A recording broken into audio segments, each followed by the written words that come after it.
Hello. Welcome to this comprehensive ISO 17025 training.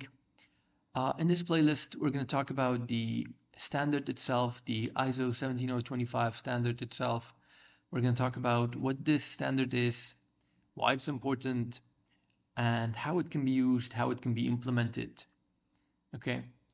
And later, we're going to talk about the quality manual and the quality procedure manual, which are two documents that are created by us, by this company itself. Okay, and essentially, all these documents they're just an implementation of this standard right here, ISO 17025. So you have the document and you have the implementation of the document. Okay. Now this implementation is special to our company, and that's why these two documents are quite sensitive and should be protected. This document, however, is just the standard, and these two documents again are the implementation of this standard for our company. Okay, so that's why if you understand what's happening here within the standard itself, it will be quite straightforward and quite easy to understand the quality manual and quality procedure manual. In fact, we're gonna study the standard itself by looking at the quality manual and quality procedure manual. Okay, but first let's take a look at what this standard is in general terms. So I have the standard opened here. Yeah, this is the standard ISO 17025 right here. Now, what is ISO 17025? Okay, now imagine you have a laboratory. Okay, imagine you have a laboratory and you want to do some tests and you want to do some calibration within that laboratory. Then your lab needs to meet some requirements. Okay, if you want to perform calibration and testing within that laboratory, you need to meet some requirements. Okay, and all this document says is just provides us with the requirements for our laboratories. Okay, what requirements, what minimum requirements we should meet to have a laboratory that is capable of testing and calibrating. Okay, if you meet all the requirements within this document, then you might be able to authorize your laboratory to do standardized calibration, standardized testing. Okay, so essentially this standard is just that, nothing else, just requirements for you to follow to have a laboratory that is capable of calibrating and testing. That's all the standard is about. Okay, so let's take a look at this document, the standard, and let's see how it's providing us with the requirements. So we have the introduction, we have the scope, we have the normative references, we have the terms and definitions. Now, up until this point, the standard just prepares you to read the document, nothing else. Okay.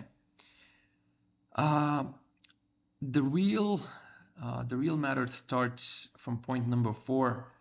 The standard starts giving out some requirements for our labs. Okay, and the first one is the general requirements. Okay. So the first requirement within this document is general requirements. Then we have the structural requirements. Then we have the resource requirements. Then we have the process requirements. And then we have the management system requirements. Okay. So if we're able to meet all these requirements, general, structural, resource, process, management system requirements, if we are able to meet all of these, then it means that our lab is fully capable of calibrating and testing, and hence we may be authorized to perform these in a standardized way. Okay, perfect. So let's see how we can implement this standard for a lab. Okay, let's imagine we have a laboratory and we want our laboratory to meet all these requirements. Okay, and let's see how we can do this, how we can make our lab meet all these requirements for our lab to be authorized. Okay, so obviously you'll have to first come and see what the general requirements are and follow it, and then the structural requirements, and then the resource requirements, and then the process and the management. But here in this video, we're just going to ignore 4 and 5 for now. We're going to start from point number 6. Not because of a specific reason, just because I think it's easier to explain this document starting from point number 6. Okay, so let's click on point number 6. And here we are, the resource requirements. Now, obviously, when you have a lab, you have resources, right? So you have buildings, you have the personnel, the people that are working, you have the equipment that you will use to do the test or the calibration, you have the facilities, obviously the building and everything, you have the equipment that you will be using to do the testing and stuff, and then there will be some other stuff here, but yeah, most importantly, you will have the equipment, which is a resource. You have the facility or buildings and stuff, and you have the people that are working inside that laboratory. Okay, so there are a couple of requirements that you'll need to meet for your resources. Let's see what they are. Now, point 6.1, okay, says that the laboratory should have available the personnel, facilities, equipment, systems, and support services necessary to manage and perform its laboratory activities. Quite obvious, right? So if you have a laboratory, you will need to have the facilities, the building, you'll need to have the people that are working within that laboratory. You will need to have the equipment to do the tests and the calibration within that laboratory, and you'll need to have the systems to be able to do the calibration and testing within that laboratory. That's quite obvious. Okay, so one of the requirements is that you need to have the personnel, the facilities, the equipment, the systems, and the support services to be able to do the laboratory activities. Okay, so if you don't have these here, that's a problem. Your laboratory is already not qualified and doesn't meet the minimum requirements. Okay, so you'll need to meet these requirements. You'll need to find yourself some people, find yourself some facilities, find yourself some equipment, make some systems, and make some support services to be able to do the laboratory activities. Okay, so that's quite straightforward, quite obvious. Now, you brought in some personnel. Okay, you want to bring in some people so that they will be able to do the lab activities. But the standard doesn't say you can just bring in anyone. You'll have to do some tests. You'll have to see if the personnel is qualified enough. You'll have to do some work here before just bringing in some people and saying that, hey, let's just start testing. Okay, that's not how it works. So let's see what the standard says in terms of bringing in people. So it says that all personnel of the laboratory, either internal or external, that could influence the laboratory activities. So you're doing some lab activities, you're doing some testing and calibrating, and obviously the people that are doing these tests and activities could influence or could affect the lab activities. Okay, so these people, these personnel that are working in the lab shall act impartially. Okay, so what this means is that they should not favor an equipment that they are testing over another just because that equipment is from someone closely related to them. Okay, so an example of this is so person A and person B sends two equipments to a lab to be tested. Okay, so two of my friends, they send me two of their units, two of their machines to be tested in my laboratory. Okay, and because one of them is very close, a very good friend of mine, and we're very close, I'll just even if I test and if I see that the equipment does not pass and is not in good condition, because he's a good friend of mine, I'll just say, okay, you know what? Let me just say it's a good equipment and it passed all my tests. So that should not happen. So all the personnel within my laboratory should not act like that. They should act impartially. They should not differentiate between the clients that they are receiving, between the equipments that they are receiving. Okay, the results should be objective. Now, So obviously to do this, you need to you need to make sure that all your personnel will act impartially. Okay, all your personnel will act impartially. So how this will be done, we'll see later how this will be implemented here in our quality manual. Okay, which is this document right here. I don't know, for some reason it's not loading, but I'm sure it will load. Yep, here, this is the quality manual. So what we will basically do in the quality manual is we're just going to implement each and every point here within the standard, okay? And we're going to translate it into our company version, into Mikyas version, okay? So that's all we're trying to do here in the quality manual, okay? So they are directly related. These two documents are directly related, okay? So that was the first point. All personnel of the laboratory, either internal or external, that could influence the laboratory activities shall act impartially, be competent, okay, and work in accordance with laboratory management system. So be competent. Of course, you don't need to bring in people that don't know how to do the test. You need to bring in people that are capable of doing the test, that have the technical skills to do the test, okay? So there are a couple of requirements that we need to meet. There are a couple of requirements that every person that will work in our laboratory needs to meet. Okay, so for example, for my lab, I'll say the people that I will take in, they should be graduated from high school at least, and they should be speaking English at least. They should have the skills of working on a computer, working on Excel, Microsoft Office in general terms. So these will be my requirements, for example, to bring in people. So the people that I bring in my laboratory should be competent, okay, should know how to do the work. I cannot just go and bring in people which don't know how to do the work, okay, that's not acceptable. So they should be competent and they should work in accordance with the laws and the laboratory's management system, okay? Perfect. So that's point 6.21, okay? Quite straightforward again. All the personnel should act impartially and all the personnel should be competent and work in accordance with laboratory's management system. Okay, perfect.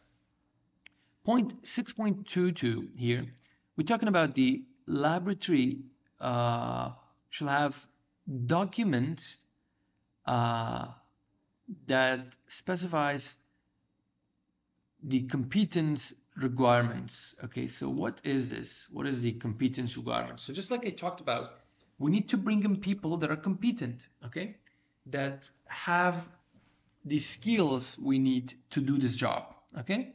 So my lab should specify what are the minimum requirements for a person to be accepted in my laboratory. Okay, what are the minimum requirements for a person to be accepted in my laboratory?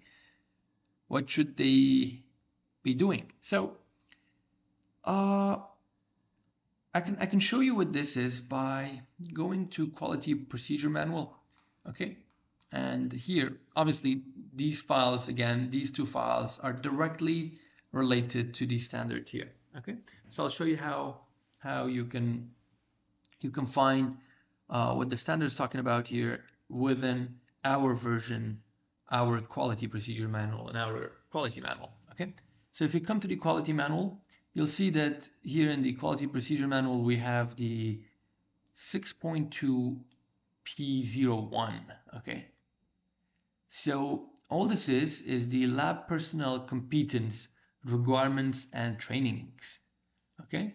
So this document here, it is directly related to this right here. So the laboratory should document the competence requirements, okay? So let's get to page number 11, okay, and see what that file looks like.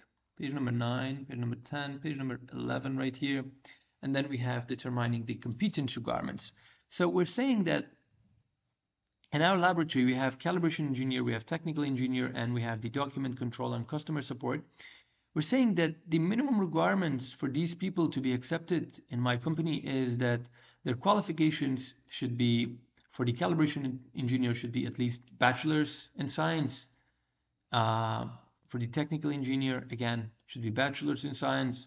For the document controller and customer support should be bachelor in science too, right? Now, obviously you see that here we have bachelor in science physics, bachelor in science computer engineering, and that's not because it's a requirement, it's because currently our technical engineers, our technical manager, technical engineer, uh, they have bachelor of science in physics, okay? And the document controller have bachelor of science in computer engineering, calibration engineer, they have bachelor of science in different fields, so you just drop bachelor in science, okay? And the minimum experience requirements for these people here is 2 years, and 1 year for the document controller and customer support.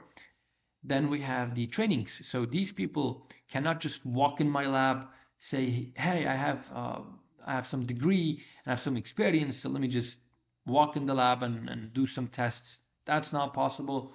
You will need to have trainings. You'll need to pass some trainings.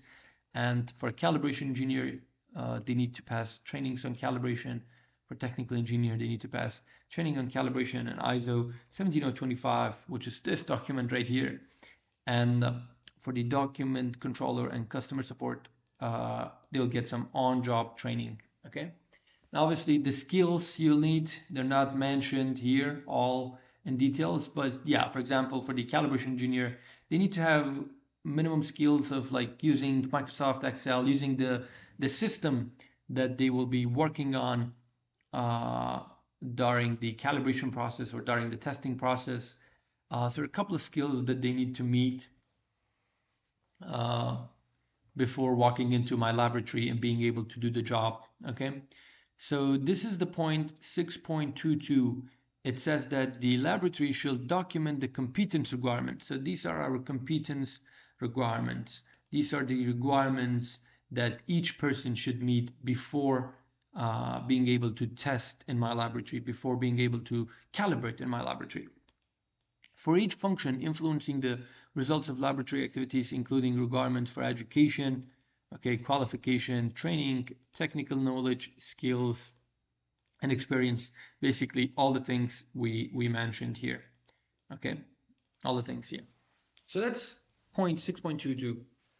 We're basically telling the people what requirements they should meet before being able to work in our company or in our laboratory. Okay, marvelous. So let's continue and go to point 6.23. So the laboratory shall ensure that the personnel have the competence to perform laboratory activities for which they're responsible and to evaluate the significance of the deviation. So it's the laboratory's responsibility to make sure that anybody who walks in are qualified and experienced enough and have the sufficient amount of training and skills to be able to work in my company. Okay, so the laboratory should be able to ensure that the personnel who will walk in the lab are qualified. Okay, we'll talk about how this is done also. We'll come back to this point, but let's just real quick go to point 6.2.4. So the management of the laboratory should communicate to the personnel their duties, responsibilities, and authorities. So the management should tell the people who are working in the company their duties, their responsibilities, and what they are authorized to do within that lab. Okay, so let's real quick see if I can find the document for that. Okay, so as you can see, so here we have maintaining laboratory environmental conditions, maintaining lab competent requirement, okay, maintaining laboratory environmental conditions, handling and maintenance of laboratory equipment, intermediate checks, measurability, internally provided